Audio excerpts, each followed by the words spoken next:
मुकेश जी। तो ये तो जैसे ये सारी चीज़ें ज़मीन पर आएंगी, लेकिन आजकल ज़मीन से ज़्यादा जो चीज़ें हो रही हैं वो डिजिटल दुनिया में हो रही हैं, डिजिटल इंडिया, डिजिटल हरियाणा।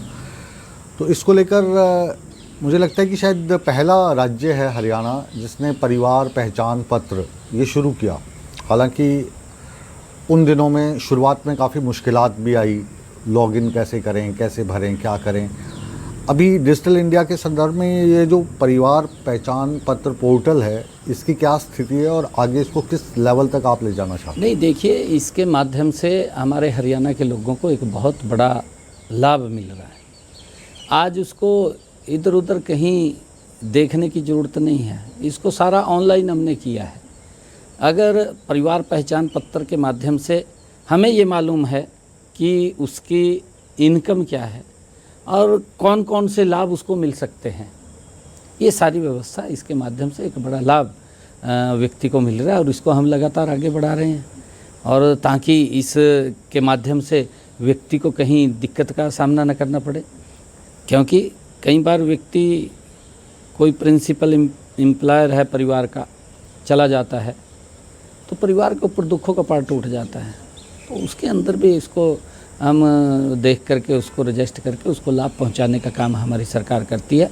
बहुत सारे ऐसे काम हैं जिनसे आज हरियाणा के अंदर अगर आप देखेंगे, बुढ़ापा बुजुर्गों को जो सम्मान भत्ता देता है ऑटोमेटिक है, 60 वर्ष का होगा तो उसकी पेंशन लग जाएगी। ये इसके अंदर बहुत सारी सुविधाएं हमारी सरकार ने दी हैं और मुझे खुशी है कि आज हम हरियाणा के अंदर बुजुर्गों को 3200 रुपये देने का काम सम्मान भत्ता हमारी सरकार कर रही है। ये जो आप भत्ते जो बढ़ा देते हो ना, ये दूसरे राज्यों के लिए समस्या हो जाती है कि हरियाणा इतना दे रहा है, हम कहाँ से दें। फिर वो नकल भी करते हैं, फिर बाद में सैलरी देने के पैसे भी नहीं रहते।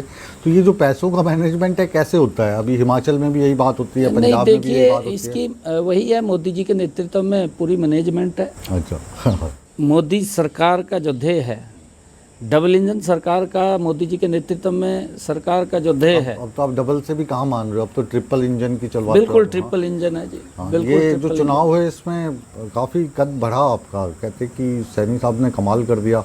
जो ये नगर निगम के चुनाव थे, स्थानीय निकाय के चुनाव थे। नहीं, देखिए, लोगों का प्यार है हरियाणा के। मैं तो हरियाणा के लोगों को आपके चैनल के माध्यम से प्रणाम भी करता हूँ, नमस्कार भी करता हूँ उनको। इसी से आप खींच लाते हैं सभी को। नहीं, उनका बड़ा आशीर्वाद है और हमारी सोच है।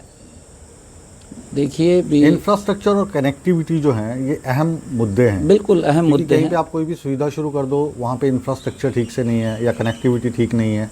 नहीं, हम इंफ्रास्ट्रक्चर के ऊपर भी उतना ध्यान दे रहे हैं। आप अगर देखेंगे कि हमारी हरियाणा की जो सड़कें भी हैं, मैंने पिछले दिनों कहा भी एक भी सड़क टूटी हुई नहीं होनी चाहिए। और मुझे खुशी है आज हरियाणा के अंदर लगभग, क्योंकि जो ये मिडिल ईस्ट का मामला चला, लुक की दिक्कत आई उसके अंदर। और जब दिक्कत आई तो वो उसमें ब्रेक लग गया कामों में। लगभग 70% सड़कें हरियाणा की, 70 से भी 80% सड़कें हरियाणा की ठीक हो गई हैं। और जो 10-20% रह गई उनके ऊपर भी धीरे धीरे करके काम चल रहा है, क्योंकि जितना सामान आता है उतनी का आगे हम कर देते हैं। और उसका क्योंकि रेट भी बढ़े हैं, उसके रेट बढ़ने के कारण भी थोड़ी सी दिक्कतें आई हैं, क्योंकि बाहर से ही हम उसके ऊपर निर्भर करते हैं। हमारे यहाँ ये नहीं बनता, क्योंकि ये ऑयल से ही निकलता है। और हम लगातार इंफ्रास्ट्रक्चर को भी गति से आगे बढ़ा रहे हैं। आप लोग देखते हैं इंफ्रास्ट्रक्चर के अंदर किस प्रकार की मैपिंग हरियाणा प्रदेश की है मोदी जी के नेतृत्व में इन 12 वर्षों में। जब ये देखा गया कि बेटियों को 100 किलोमीटर, 150 किलोमीटर पढ़ने के लिए जाना पड़ता है, पूरे हरियाणा की मैपिंग की गई और मैपिंग करके कहा गया कि हर 20 किलोमीटर के ऊपर बेटियों को कॉलेज मिलेगा।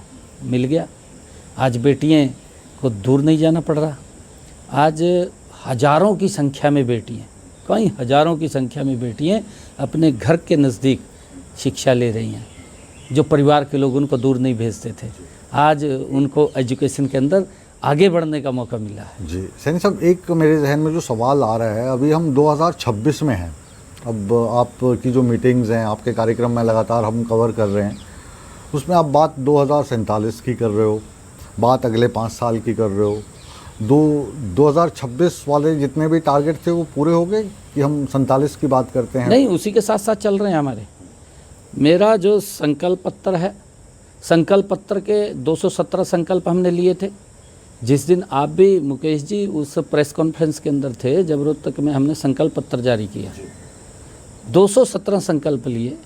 217 में से 63 संकल्प पूरे कर दिए, अभी और जुड़ने वाले हैं उसके अंदर। 153 संकल्पों पर गति से काम चल रहा, वो जल्दी जुड़ जाएंगे इसके अंदर। आप देखिए 217 में से एक साल के अंदर हमने 63 संकल्प पूरे कर, और महत्वपूर्ण संकल्प, कोई छोटे संकल्प नहीं, बड़े संकल्प। और आप लोग देख रहे हैं कि उसके अंदर से हमने जो संकल्प पूरे किए हैं, नंबर 1 तो मैंने ये बात कही थी कि हरियाणा प्रदेश के अंदर जो किडनी का पेशेंट है और उस व्यक्ति को डायलिसिस कराने के लिए हर महीने 1, 2, 3 डायलिसिस कराने पड़ते हैं।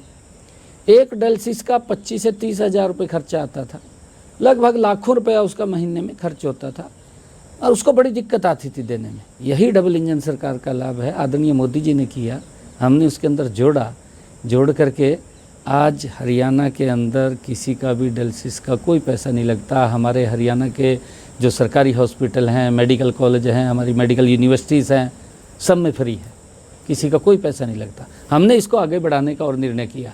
अब इसको हम डिस्ट्रिक्ट से हम उसको सब डिवीज़न लेवल पे जो हमारा CSC है उसके ऊपर ले जाने का काम आप किसान के बेटे हैं तो किसान की बात मैं करूंगा। ये जो भावांतर योजना है या मेरी फसल मेरा ब्यौरा है, इसको लेकर कौन से ऐसे पॉजिटिव कदम है? क्योंकि आप लगातार जाते हैं, मैं अभी भी देख रहा था, भारी संख्या में जनता यहाँ पे आती है, अपनी शिकायतें देती है या मांग करती है।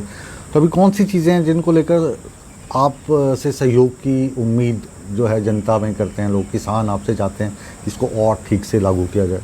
नहीं, देखिए हमने जितनी योजनाएं चलाई हैं या कही हैं वो सारी योजनाएं हमने लागू की हैं। कांग्रेस ने क्या दुष्प्रचार किया मुकेश जी, सबसे पहले तो इतना बड़ा झूठ इन्होंने किसान के बीच में बोला कि मोदी तो MSP बंद कर देगा। आपके सामने है, राहुल गांधी है तो सोचता नहीं भी इसके परिणाम क्या होंगे।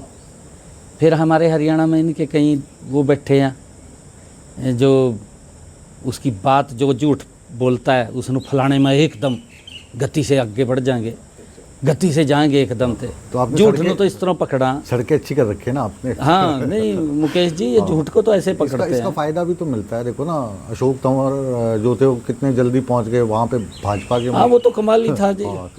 वो तो ऐतिहासिक घटना है, ये मोदी जी का कमाल है। कौन पहुंच सकता था जी जींद थे वहाँ भिवानी, हैं जी, दादरी था शायद। हाँ तो फायदा होता है ना इसका, फायदा हुआ। ये मोदी जी का गुणगान करना चाहिए ना भी, इतनी जल्दी पहुंचना भी, वहाँ मंच पर खड़े हो और फिर दूसरे मंच पर खड़े हो। किस मंच पे खड़े थे, कहाँ पहुँच गए? अच्छा। बिल्कुल। तो ये कनेक्टिविटी का कमाल, ये कनेक्टिविटी का कमाल है।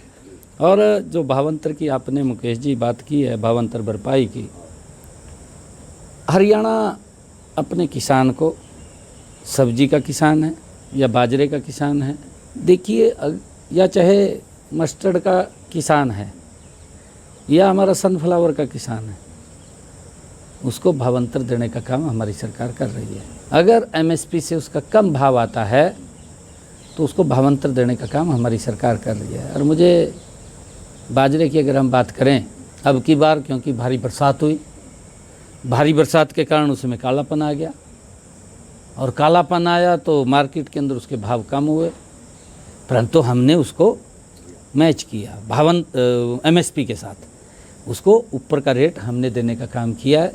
लगभग 1600 करोड़ रुपया। आप अभी 22 फसलों पे MSP दे रहे हैं? 24 पे सारी फसलों पे दे रहे हैं। कोई कहते हैं कि 24 तो होती नहीं, फिर भी आप दे रहे हैं। नहीं देखिए, ये तो इब्जा इधर उधर की बातें करते हैं। हाँ। अब जितनी फसलें होती हैं, जितनी का MSP बन करके आ रहा है केंद्र से, इन्होंने तो कभी ये लिस्ट नहीं पढ़ी है मुकेश जी। हाँ। अब कांग्रेस के जो मुख्यमंत्री थे, जब वो स्वामीनाथन ने कहा था कि किसान की जो MSP उसका लाभकारी मूल्य देना चाहिए, स्वामीनाथन ने कहा था। केंद्र के अंदर कांग्रेस की सरकार थी, यहाँ भी कांग्रेस की सरकार थी, यहाँ के मुख्यमंत्री उस कमेटी के चेयरमैन थे। 5 मुख्यमंत्रियों की कमेटी बनी थी, पढ़ा नहीं है, डस्टबिन में गिर दिया। कैसा विश्वास करे किसान इनके ऊपर? कांग्रेस पे कैसा विश्वास करे? कांग्रेस ने तो लूटने का काम किया, कांग्रेस ने प्रताड़ित करने का काम किया है। कांग्रेस ने किसान को लाभकारी मूल्य नहीं दिया है। लाभकारी मूल्य देने का काम नरेंद्र मोदी जी की नेतृत्व में डबल इंजन सरकार ने किया। मैंने कहा है ना कि हम भावांतर दे रहे हैं। चाहे सब्जी का किसान है, आलू का किसान पहले आपके सामने है, सड़कों पे गिर देता था। कवर हो गया, आप चाहे वो जो भी फसल उगा रहे हैं या बिल्कुल, खेती कर रहे हैं। लगभग मैं आलू की अगर मैं बात करूं, आलू के ऊपर लगभग हमने 125-150 करोड़ रुपया भावांतर के रूप में दे चुके हैं।